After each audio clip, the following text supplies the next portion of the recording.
জগন্নাথ বন্ধুরা, দেখো চলে এসেছি আজকে একটা রেসিপি ভিডিও নিয়ে। এটা হয়তো সবাই করতে পারো, আর এটা ভাবলাম আমি বানাচ্ছি তাই তোমাদের সাথে শেয়ার করি। আর দেখে তো বুঝতেই পারছো কি বানিয়েছি। আর চলো রেসিপিটা একটুখানি তোমাদের সাথে শেয়ার করি, আমি কিভাবে বানাই সেটাই। দেখো কড়াতে একটু পাঁচ ফোড়ন দিয়ে পেঁয়াজ ভেজে নিচ্ছি, আর তার মধ্যে টমেটো দিয়েছি। আর ওইদিকে প্রেসার কুকারে আলু সিদ্ধ বসানো আছে, আর এর মধ্যে দিচ্ছি হচ্ছে কারি পাতা। আর তারপরে ভালো করে মশলাটা একটু ভেজে নিচ্ছি। আর ওর মধ্যে অল্প একটু আদা রসুন দিয়েছিলাম পেস্ট, সেটা দেখানো হয়নি। তারপরে দেখো আলুটা সিদ্ধ হয়ে যেতে হালকা করে একটু ম্যাশ করে নিয়ে আলুটা এর মধ্যে দিয়ে দিয়েছি। দিয়ে এর মধ্যে হলুদের গুঁড়ো, লঙ্কার গুঁড়ো আর নুন দিয়েছি। দিয়ে ভালো করে মশলাটা করে নেব, মানে আলুটা ভালো করে কষে নেব। আর খুন্তিতে করে আলুগুলো একটু ভেঙে দেবো, যাতে এই যে ইডলির ভিতরে দিলে অসুবিধা না হয়। আর এখানে সমস্ত কিছু রেডি করে নিয়েছি। এই যে চাটনির জন্য টমেটো, পেঁয়াজ, আদা, রসুন আর লঙ্কা একটু সিদ্ধ করে নিয়েছি, আর শুধু ফোড়ন দিলেই হয়ে যাবে ওর মধ্যে। আর দেখো এটার মধ্যে একটুখানি ইডলি মেকারে যে এটার মধ্যে একটুখানি তেল দিয়ে নিচ্ছি, আর দিয়ে এবার এগুলো দিয়ে দেবো। সকালের টিফিন, আর আমার ছেলে ভীষণ ভালোবাসে, এত ভালোবাসে, এমনি ইডলি খেতে যত না ভালোবাসে, আর এরকম তরকারি দিয়ে বানালে ও খুব ভালোবাসে। আমি অবশ্য অনেকবার বানাই, আজ মনে হলো একটুখানি তোমাদের সাথে শেয়ার করি। আর এই ভিডিওটা বানানো রয়েছে 1.5 মাস আগে। ভিডিওটা দেবো করে করে দেয়া আর হয় না। আর হচ্ছে যে ভাবলাম যে না একটু দিই, বন্ধুদের সাথে শেয়ার করি। আমি কিভাবে বানাই তো সবাই, আমি আমারটা শেয়ার করছি। দেখো অল্প অল্প করে ব্যাটার দিয়ে দিচ্ছি, আর ব্যাটারের মধ্যে আমি শুধু একটু নুন দিয়েছি। আর এই ব্যাটারটা আমি ইডলি, ধোসা এইসবের জন্যই বানিয়ে রাখি। আমার ছেলে স্কুলের টিফিনেও দিই, আর আমাদেরও কখনো খেতে ইচ্ছা করলে করে নিই। আমি একদম একটু বেশি করে রাখি, 2-3 দিনের মতো হয়ে যায়। আর দেখো তরকারিগুলো একটুখানি নিয়ে একটু ওই চপের মতো চ্যাপটা করে ওর মধ্যে দিয়ে দিচ্ছি, আর দিয়ে তার মধ্যে ওর ওপর দিয়ে একটুখানি ব্যাটার দিয়ে দেব। আর এত ভালো খেতে হয়, কোনো কিছু লাগে না, চাটনিরও প্রয়োজন পড়বে না, এমনি খাওয়া হয়ে যাবে। তাও আমি একটু চাটনি বানালাম আমার বরের জন্য। আমার বর আগে ইডলি খেতে ভালোবাসতো, যখন থেকে ইডলি মেকার কিনেছি তখন থেকে আমার বরের আবার ইডলি খাওয়ার ইচ্ছাটাই চলে গেছে। আজ মনে হয় 2-3 বছর হলে ইডলি মেকার কিনেছি, তখন থেকে ইডলি খাওয়ার ইচ্ছাটাই চলে গেছে। আর অল্প অল্প করে ব্যাটারটা দিয়ে দিচ্ছি ওর উপরে, ওটা মানে তরকারিটা ঢাকা দেওয়ার মতো দিয়ে দিচ্ছি। দিয়ে ওটা চাপা দিয়ে এবার ওটাকে ভাপতে বসাবো। আর দেখো অল্প অল্প করে দিচ্ছি যাতে বাইরে না বেরিয়ে যায়। আর আলুটা রয়েছে তো, একটু অল্প বাইরে ছড়িয়ে গেলে কোনো অসুবিধা নেই, ভালোভাবেই তোলা হয়ে যাবে। আর এই যে দেখো এগুলো সবগুলো ভালোভাবে ঢাকা দিয়ে দিলাম।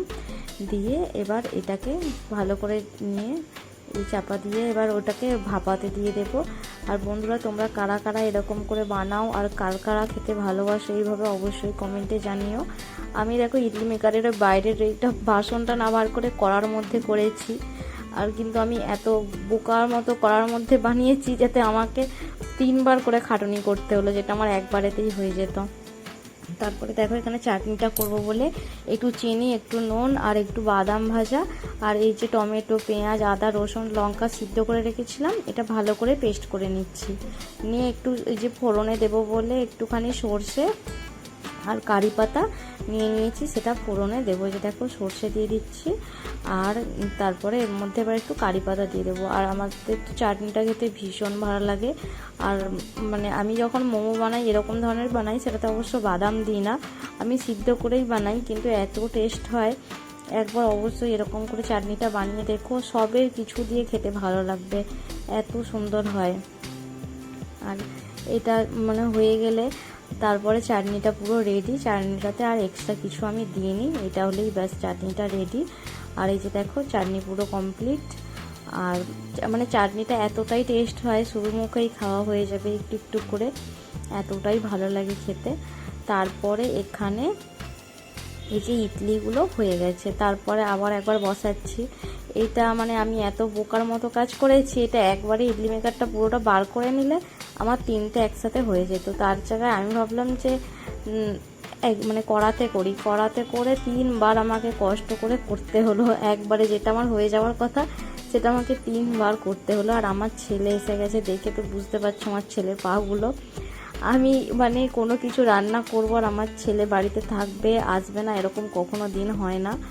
আমার ছেলে রান্না বান্নার মানে প্রতি ওর খুব ইন্টারেস্ট আছে, আর যে কোনো রান্না করব ও সবসময় চলে আসবে, যদি ওর পছন্দের রান্না হয়।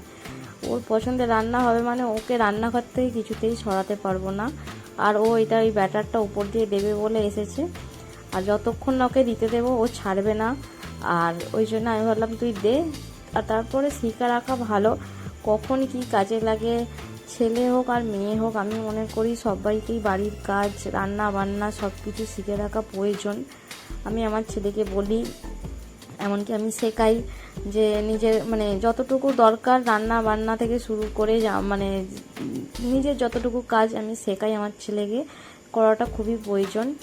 পরে লাগবে, শুধু মেয়ে হলেই যে কাজে লাগে, ছেলে হলে লাগে হোক। বন্ধুরা এই যে দেখো ইডলিগুলো হয়েও গেছে, আমি এগুলো তুলে নিচ্ছি। একটা হাতে ক্যামেরা করলে না এতগুলা মানে এগুলো দেখানো হয় না, তাই জন্যে এই যে দেখো তুলেছি। আর একটা দুটোর পিছন দিকটা একটুখানি হয়ে গেছিলো, সেগুলো মানে তরকারিটা মানে যেখান পর্যন্ত নিচে চলে গেছে সেইটা। তাছাড়া সবগুলো খুবই সুন্দর উঠেছে, তোমরা দেখে বুঝতেই পারছো কেমন হয়েছে। আর খেতে তো খুবই ভালো হয়, তরকারিটা যেরকম টেস্ট হবে ইডলিটা তেমন টেস্ট হবে। মানে তরকারিটা টেস্ট যদি ভালো হয় ইডলি তো এমনি অটোমেটিক ভালো হবেই। আর দেখো আমি চাটনি দিয়ে খাচ্ছি, আর আমার ছেলে চাটনি নিয়েছে কিন্তু খায়নি।